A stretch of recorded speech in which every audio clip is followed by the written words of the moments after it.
Relationship में थे, अगर सेक्स किया तो दोनों ने किया ना, मजे तो दोनों लूटते हैं। वो लड़के का नाम नहीं बता रही आपको, उसके प्राइवेट पार्ट्स में 3 पैकेट लाल मिर्च के डंडे से उसकी पत्नी सास और साली ने डाल दिए। सारे पुरुष ना तो रावण होती हैं और सारी महिलाएं भी सीता नहीं होती। फिर अल्टीमेटली ओयो रूम या 5 स्टार होटल का रूम, जिसकी जितनी औकात, उसमें जाते हैं। वहाँ हनुमान चालीसा तो पढ़ने नहीं जाते हैं। पुरुषों के साथ जो प्रताड़ना होती है उसके बारे में हम बात नहीं करते, सिर्फ महिलाओं की बातें करते। लड़का घूरे तो उसको सजा, लड़की घूरे तो, क्योंकि जब भी लड़के मरते हैं किसी को कोई फर्क नहीं पड़ता। क्या लड़के हो के रोते हो? क्यों लड़कियों की तरह रोते हो? लड़के स्ट्रांग होते हैं, मर्द को कभी दर्द नहीं होता। ऐसी ट्रेनिंग हमें बचपन से हमारे घरों में अपने भाइयों और अन्य पुरुषों को देते हुए सुना होगा। आज हम बात करेंगे पुरुष के अधिकारों के बारे में। सभी को नमस्कार, आपके व्यूअर्स को। सबसे पहले आज मेरा जो सवाल रहने वाला है कि आदमी जो है अपनी कोई भी चीज़ बताने में या कहें डरने लगे हैं कि हमें जो औरत मांग रही है उसको दे दिया जाए, ऐसा क्यों हो रहा है? देखिए, मैं यहाँ से शुरुआत करना चाहूँगी कि मेरा नाम बरखा त्रेहन है, मैं दिल्ली से हूँ और मैं प्रेसिडेंट हूँ पुरुष आयोग एनजीओ की। अब आप पहले ये जान लें कि पुरुष आयोग एनजीओ बनाने की मुझे क्या ज़रूरत पड़ी।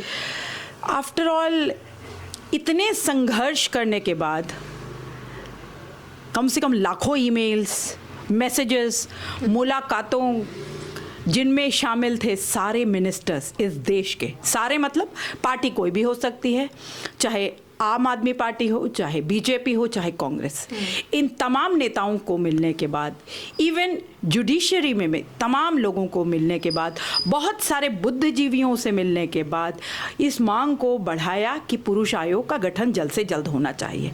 लेकिन जब सरकार ने इस बात को नहीं सुना, देखिए सरकारें तो आती जाती रहती हैं, किसी भी सरकार ने इस बात को नहीं समझा, तो हार के मुझे 6-7 साल पहले मैंने पुरुष आयोग, जो मेरी ऑर्गेनाइजेशन है, एनजीओ है, उसका गठन कर लिया।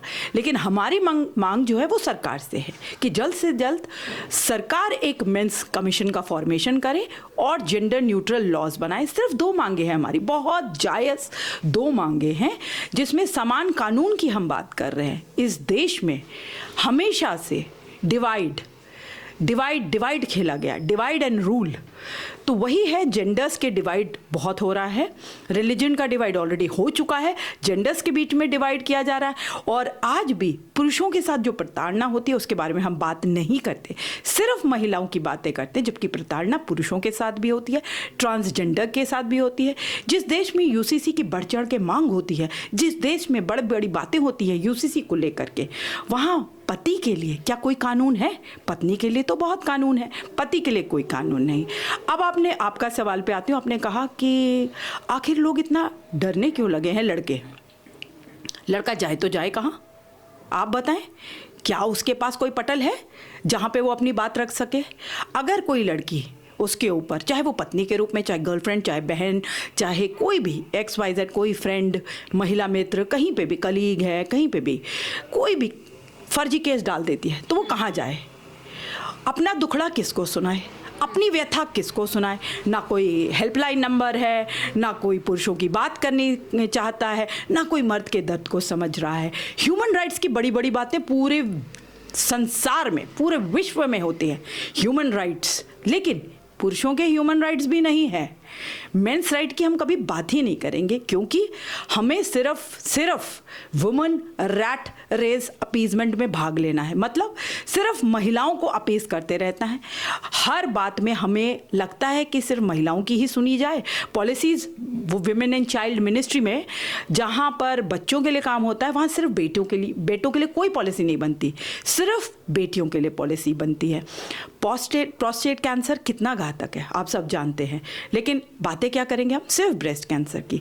क्या पुरुषों के साथ कोई समस्याएं नहीं? अनगिनत समस्याएं, लेकिन उनकी बातें हम नहीं करते, क्योंकि हमें लगता है कि इनके बारे में कोई भी बात करनी उचित नहीं है, क्योंकि इनका जो दुखड़ा है वो कोई सुनना नहीं चाहता। ना कोई बॉलीवुड में भी कोई मूवी बना रहा है, छपाक जैसी मूवीज़ बनती हैं, उसमें सिर्फ हम एसिड अटैक लड़की के ऊपर दिखाते हैं, जबकि बॉयफ्रेंड के ऊपर एसिड अटैक के पास इतने सारे केसेस हैं जहां बॉयफ्रेंड एसिड अटैक से मर गया आप ये सोचिए कि एक लड़की के ऊपर एसिड अटैक होता है, तुरंत मुझे मीडिया वाले बुला लेते हैं, बड़े बड़े चैनल वाले बैठाते हैं और बोलते हैं जी एसिड अटैक हो गया लड़की का, जी बहुत लड़की के ऊपर, बहुत बहुत ही गलत है। मैं तो कहती हूँ कड़ी से कड़ी सजा मिलनी चाहिए। लेकिन जब एक लड़का मर भी जाता है एसिड अटैक से, आप बात नहीं करते। छपाक को जेंडर न्यूट्रल क्यों नहीं बनाया? इसलिए नहीं बनाया क्योंकि मिलियन जो डॉलर्स हैं उसकी फंडिंग आती है, लड़कियों को दिखाइए कि बड़ी उनकी दुर्दशा हो रही है भारत में, फॉरेन फंडिंग को इसमें यूज़ किया जाता है और लड़कों को दिखाया जाए, भारतीय पुरुष को दिखाया जाए कि ये बहुत ही ज़्यादा निर्दयी है। सारे पुरुष ना तो रावण होती हैं और सारी महिलाएं भी सीता नहीं होती। अब समय आ गया है कि हम सब जाग जाएं और इस मुद्दे को बहुत बारीकी से समझें। पुरुषों को क्या चाहिए? वो बहुत ही इमोशनल होते हैं, बहुत इमोशनल होते हैं, उन्हें कुछ नहीं चाहिए, उनको आपका प्यार चाहिए। और वो जो बराबरी की आप बात करते हैं वो कहीं दिखती नहीं है। महिला दिवस 2-3 महीने तक जोरों शोरों से मनाया जाता, पुरुष दिवस एक ट्वीट तक नहीं होती, एक बात भी नहीं होती, पुरुषों को कोई थैंक्स नहीं करता या पुरुषों के लिए कोई समारोह नहीं होता। मैं हर साल पुरुष दिवस मनाती हूँ, जिस पे मैं हर बार वीडियोस भी अपलोड करती हूँ, जहाँ पे पुरुष दिवस को हर्षोल्लास के साथ हर साल मनाया गया। वो भी पुरुष अपने काम में बहुत ज़्यादा एक्सेलेंस, मतलब बहुत अच्छा काम कर रहे हैं, उन्हें हम आमंत्रित करते हैं और अवार्ड फंक्शन करते हैं, उन्हें अवार्ड देते हैं। और हमेशा एक महिला रखते हैं जो अवार्ड देगी, जिससे कि ये हमारी अवार्ड सेरेमनी जेंडर न्यूट्रल लगे। जेंडर न्यूट्रलिटी की हम बहुत बातें करते हैं, बोलते हैं gender equality, gender equality, gender equality. कहाँ है जेंडर इक्वालिटी? क्या आपने देखा है महिला दिवस मनाने वाले कभी पुरुष दिवस मनाते हैं? हम तो पुरुष दिवस मनाते हैं, उसमें भी एक महिला को बुलाते हैं। मेरा काम तो सिर्फ और सिर्फ अवेयरनेस क्रिएट करने का, वो अवेयरनेस क्रिएट कर रही हूँ। और इसी अवेयरनेस क्रिएट करते करते मैंने अपने प्रधानमंत्री मोदी जी से भी मुलाकात करी थी, Gadkari sir, Rijju sir, BJP cabinet के हर मिनिस्टर से मैं मुलाकात कर चुकी, यहाँ तक कि आप के जो अरविंद केजरीवाल जो मुखिया हैं उनसे 4 बार मैंने मीटिंग करी है। और हर बार मैंने उनसे यही रिक्वेस्ट करी है कि सर दिल्ली के मालिक हो आप दिल्ली के मालिक हो, आप ही पुरुष आयोग का गठन कर दीजिए, क्योंकि आप ही हर पटल पे जाके बोलते हैं कि 70 सालों में मैंने सब कुछ बदल दिया। तो सर एक चीज़ और बदल दीजिए, सिर्फ और सिर्फ आप पुरुष आयोग का गठन कर दीजिए। जितनी जल्दी पुरुष आयोग का गठन होगा उतना ही लड़कों की जो है समस्याओं का हल निकलेगा। और इसी तर्ज पे हम पूरे भारत में पुरुष आयोग का गठन कर लेंगे, मेंस कमीशन का, सरकार द्वारा। लाखों लोग प्रताड़ित हो रहे हैं। एनसीआरबी का डेटा कहता है कि 3 गुना हस्बैंड सुसाइड 2 साल पहले थी, अब तो 4 गुना होने वाली है। तो इतने सारे, जब से अतुल सुभाष की डेथ हुई है 1000 ईमेल्स आ चुकी हैं। पुराना मामला, पुनीत खुराना के घर गई थी मैं, अभी आप उसको बताती हूँ आपको। लेकिन जब से अतुल सुभाष का केस हुआ, आपको पता है मेरे पास हजारों लोगों की ईमेल्स आई है जिसमें लिख रहे हैं मैं भी अतुल सुभाष, मैं भी अतुल सुभाष। मैं तो चाहती हूँ कि मेंस राइट्स में जो भी काम कर रहा हो वो यूनाइट होके क्यों नहीं काम करता। ये काम अगर यूनाइट होके करते तो आज हमें कुछ ना कुछ ज़रूर मिल जाता। आपको याद होगा फार्मर्स प्रोटेस्ट का, अन्नदाता ने जब प्रोटेस्ट किया था तो फार्म लॉज रिपील हुए ना, तो झुकती है दुनिया, झुकाने वाला चाहिए। जिस दिन मेंस राइट्स वाले जाग जाएंगे, सड़कों पे बैठ जाएंगे और अपनी मांगों को इस तरीके से रखेंगे जिस तरीके से फार्मर्स ने रखा था, उसी दमखम के साथ रखेंगे तो आपको भी मिल जाएगा। लेकिन ऐसा नहीं हो रहा। क्यों नहीं हो रहा? आप बताएं क्यों नहीं हो रहा? क्या आपको नहीं लगता कि ये जो सोच है, जो जेंडर की हम बात कर रहे हैं, लड़का और लड़की में भेदभाव की बात कर रहे हैं, ये कहीं ना कहीं हमारे घरों से शुरू होता है और लोगों की मानसिकता यही बन जाती है कि तू लड़का है, तू लड़की है। दोनों में अंतर किए जाते हैं कि लड़का है तो दर्द को सहेगा, जो बोला जाता है मर्द को दर्द नहीं होता। फिल्मी डायलॉग भी बन चुका है, आज ये पैटर्न बन गया है कि मर्द को दर्द नहीं होता है। तो क्या ये शुरू से नहीं सिखाया जाता कि लड़की की तरह मत रो? क्या लड़के होकर रो रहे हो? इसी परसेप्शन को चेंज करने की ज़रूरत है और उसी को कर भी रही हूँ कि क्यों नहीं रो सकता लड़का। लड़के को भी दर्द होता है, उसके अंदर भी एक ह्यूमन बीइंग है, वो एक ह्यूमन बीइंग है। पहले लड़का लड़की, वही मैंने आपको कहा था ना, डिवाइड मत करो जेंडर्स को। तो लड़के लड़की में मत डिवाइड करो और ये मत सिखाओ कि तुम्हें नहीं रोना है। और एक और आपको बताती हूँ, बड़ा स्टीरियोटाइप्स है कि लड़का है तो बस इसी ने काम करना है, इसी ने नौकरी करनी, इसी की अच्छी नौकरी होनी चाहिए, इसी के पैसे से घर चलेगा। ऐसा क्यों? जब आजकल बेटियां भी सब काम कर रही हैं तो हम कंधे से कंधा जोड़ करके जब बात करते हैं, काम करते करने की, तो हम उसमें अपना पैसों का भी कंट्रीब्यूशन दें। दूसरा एक बड़ा एक परसेप्शन क्रिएट किया हुआ है कि लड़का है तो यही गिल्टी है। हमेशा हमेशा कहते हैं कहीं पे भी अगर थप्पड़ पड़ जाए, लड़के ने मार दिया तो बस लड़के का ही कसूर है, लड़की ने भी मार दिया तो भी लड़के का ही कसूर है। हमेशा लड़के को ही हम कसूर मानते हैं। जब भी अगर हम आरे पर एक कोई भी झगड़ा, छोटा मोटा भी एक कोई झगड़ा भी हो जाए तो बस लड़के की गलती होती है, लड़की की हम दूसरा पहलू सुनना ही नहीं चाहते। याद है आपको मीटू? जब मीटू आया था तो मैं सिंगल हैंडेडली मेंटू लेके आई थी। मेंटू मतलब कि तुम अदर वर्जन तो सुन ही नहीं रहे, दूसरे सिक्के का दूसरा पहलू तुमने सुना ही नहीं, तो तुम्हें कैसे पता कि क्या सच है और क्या झूठ है? तो जब तक आप सिक्के का दूसरा पहलू नहीं सुनेंगे, नहीं समझेंगे, बंद कर दीजिए ये सोच। ये खराब सोच है कि हमेशा लड़का गलत होता है और लड़की सही होती है। ये किसी किताब में नहीं लिखा है। एक और आपको याद होगा कुछ दिन पहले बहुत बातें होती थी कि अगर लड़का ने लड़की को घूर दिया तो घूर दिया तो उसके इतने सजा होगी। तो ये मीटर कहाँ लगाएंगे आप कि कितने सेकंड घूरा? ये मीटर पहले तो मुझे बता दो कि ये मीटर कहाँ लगेगा। दूसरी बात, लड़का घूरे तो उसको सजा, लड़की घूरे तो वो फिर क्या करोगे? दूसरी बात, कई बार हम अनजाने में भी कुछ सोच रहे होते हैं, बड़ा प्रेशर होता है लड़कों के ऊपर, बहुत प्रेशर होता है, घर का प्रेशर, फैमिली का प्रेशर, माँ का, बाप का, भाई बहनों का, सोसाइटी का, बॉस का, गर्लफ्रेंड का, वाइफ का। इतने प्रेशर में वो काम कर रहा होता है। मैं बता रही हूँ सच में, क्योंकि वो कुछ बोल भी तो नहीं सकता है ना। देखिए महिलाएं जो होती हैं ना बड़ी एक्सप्रेसिव होती हैं, साथ में वो कभी भी अपना रोना धोना कहीं पे भी डालती हैं या कुछ भी डालेंगी तो 1000 लोग आ जाएंगे उस पर कमेंट करने के लिए, उनके सोशल मीडिया पे भी, घर में भी बताएंगी तो बहुत सारे लोग उनकी बात सुने, सहानुभूति दिखा। लेकिन लड़का बेचारा अगर एक पोस्ट मरने की भी डाल दे ना तो भी उस पर कोई नहीं बताता कुछ भी। लाइव स्ट्रीमिंग करते हैं लड़के फेसबुक पे, उस पर भी कोई सहानुभूति नहीं मिलती। क्या बोलते हैं, मैं जाती हूँ पुलिस स्टेशन, जब ऐसी मौतें होती हैं तो बोलते मरने तो साले तुम्हें क्या है, मरने तो साले को तुम्हें क्या है, ऐसा पुलिस वाले बोलते हैं। सबसे ज़्यादा रिफॉर्म्स पुलिस में चाहिए, जुडिशरी में चाहिए। जुडिशरी में इसलिए क्योंकि 5.5 करोड़ केसेस ऑलरेडी पेंडिंग है, तारीख पे तारीख मिलती है। Justice delayed is justice denied. बताइए 10 साल गोल्डन पीरियड एक लड़के का, मान लीजिए केस खेलने में निकल गया, उसके बाद क्या बचा उसका? 20 साल विष्णु तिवारी रेप केस में जेल में रहे। 20 साल बाद विष्णु तिवारी को इलाहाबाद हाई कोर्ट ने एक्विटल दिया। 20 साल में सब लोग मर गए, उसके परिवार के माता पिता, भाई बहन, यहाँ तक कि जिस लड़की ने, जिस महिला ने उनके ऊपर रेप केस डाला था वो भी मर चुकी थी। और जिस टाइम उस महिला ने रेप केस डाला था उसे 6000 रुपये मिले थे। आज उस विष्णु तिवारी की कॉम्पनसेशन की लड़ाई तो हम लड़ रहे हैं, लेकिन क्या उसके कीमती साल वापस आ पाएंगे या कभी सरकार उसे कॉम्पनसेशन देगी? ये लड़ाई जो है ना, ये स्ट्रगल्स जो है ना बहुत बहुत बड़ी हैं, क्योंकि लोग जो है चाहते हैं कि दूसरे के घर में भगत सिंह पैदा हो जाए। मैं जब भी किसी मिनिस्टर से मिलने जाती हूँ, बड़े से बड़े कैबिनेट मिनिस्टर से, तो वो ये कहता है आप बहुत सराहनीय काम कर रहे हैं, क्रांतियों पर दूसरे के घर से। हाँ, लेकिन वो खुद कुछ नहीं करता। जब पार्लियामेंट में जाता है तो वो भूल कैसे जाता है इस बात को, वहाँ क्यों नहीं उठाते? मेरे ही कहने पर हरिनारायण राजभर जी ने इस मुद्दे को मॉनसून सेशन में पार्लियामेंट में उठाया था और उनका इतना मजाक बनाया था, और उसके बाद मीडिया पे इसका डिस्कशन हुआ और उनकी बहुत ट्रोलिंग करी गई। तो ये गलत है।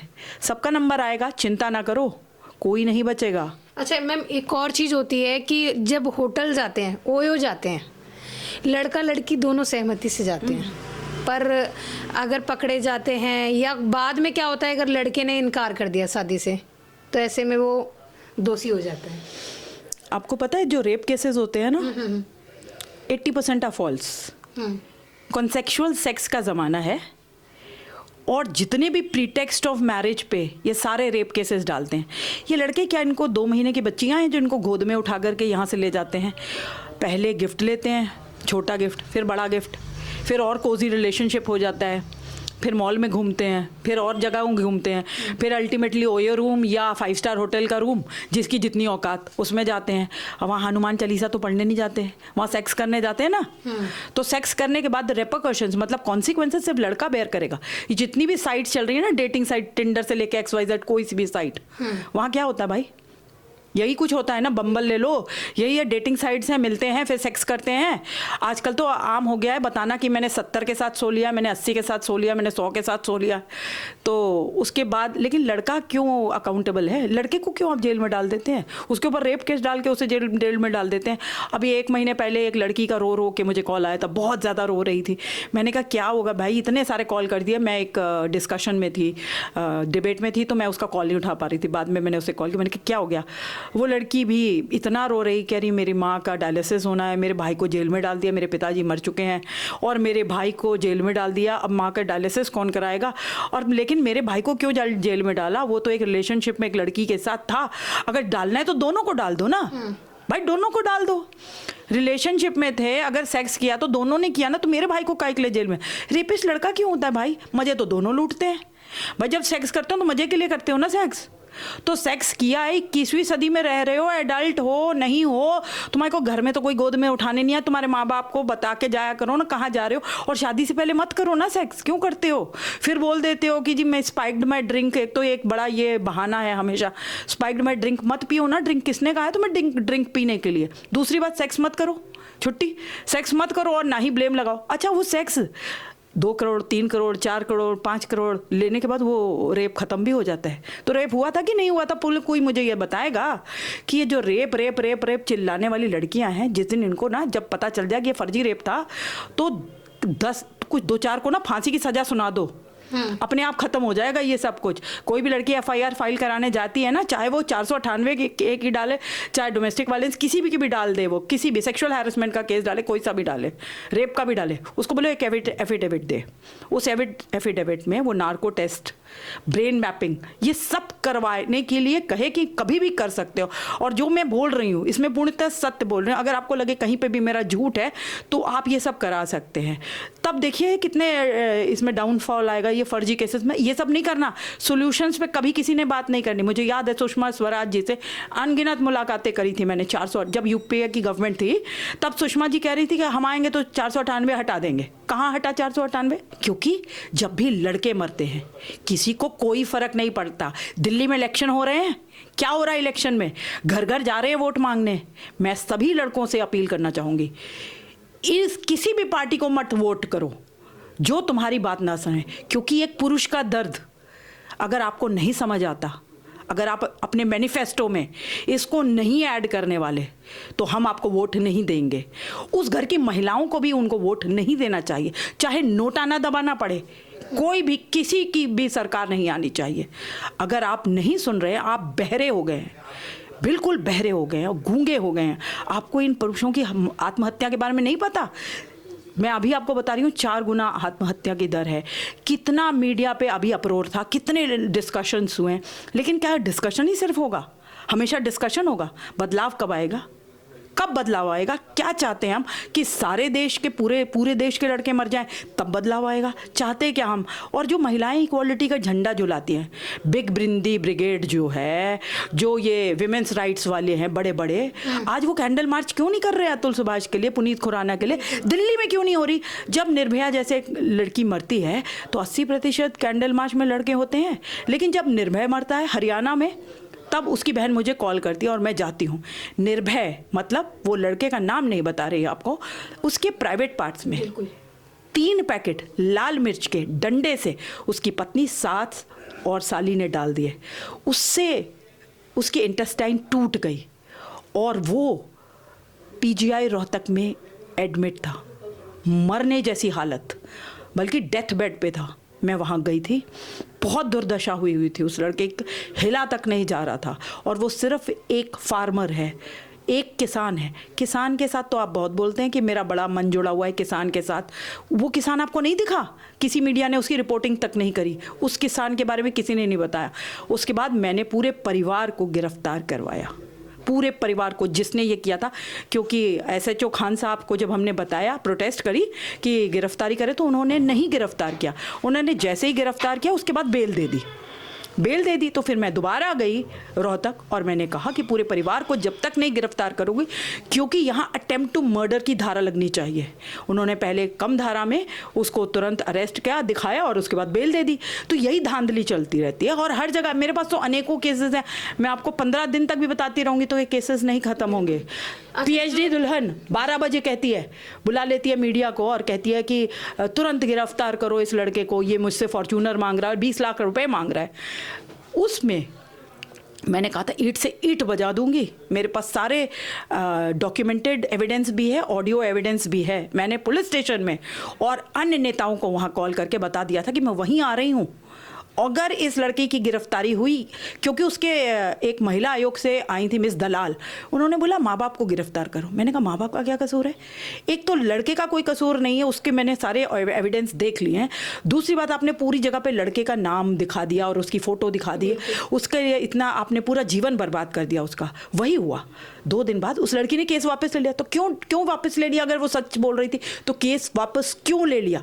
झूठ बोल रही थी वो लड़की। जब मैंने उस लड़के को बोला डेफेमेशन का केस डाल, तो उसने बोला कि मेरी बहन है, उसकी शादी होनी है, मैं डेफेमेशन का केस नहीं डाल सकता। और बताती हूँ आपको, ये पीएचडी दुल्हन थी तो ये लड़का केंद्र सरकार में साइंटिस्ट था। तो ये हाल है साइंटिस्ट का। कहीं आप ये मत समझिएगा कि भाई किसी डॉक्टर वॉक्टर कोई, बस सबका नंबर आएगा, सबका नंबर आएगा। सारे पॉलिटिशियंस फंसेंगे, सारे जज फंसेंगे, सब लोग फंसेंगे। एक रेवोल्यूशन आएगा। जिस तरीके से ये सब सुन नहीं रहे ना, सब लोग मूक दर्शक बैठे हैं चुप मौन हो करके, फेविकॉल पी करके, तो जल्द इनका नंबर आएगा। जस्टिस गोगोई ही नहीं बच पाए तो और कौन? क्या आम आदमी का इस देश में क्या हाल होता होगा? जस्टिस गोगोई, उनसे पावरफुल आदमी कोई होगा क्या भारतवर्ष में? जब जस्टिस गोगोई के ऊपर मीटू आया था, मैंने इंडिया गेट पे एक प्रोटेस्ट किया था। वहाँ मेरे 3 सवाल थे और 150 कैमरे थे। 3 सवाल ये थे कि अगर जस्टिस गोगोई इतने बड़े पावरफुल आदमी के ऊपर भी मीटू का केस डल गया तो आम आदमी का क्या हाल होता होगा? और अगर जस्टिस गोगोई को 17 दिन में क्लीन चिट मिल गई तो मेरे भाइयों को 17 सालों में भी क्यों नहीं मिलती? तीसरा सवाल था मेरा कि अगर जस्टिस गोगोई को क्लीन चिट मिल गई तो लड़की को कब गिरफ्तार कर रहे हैं? झलको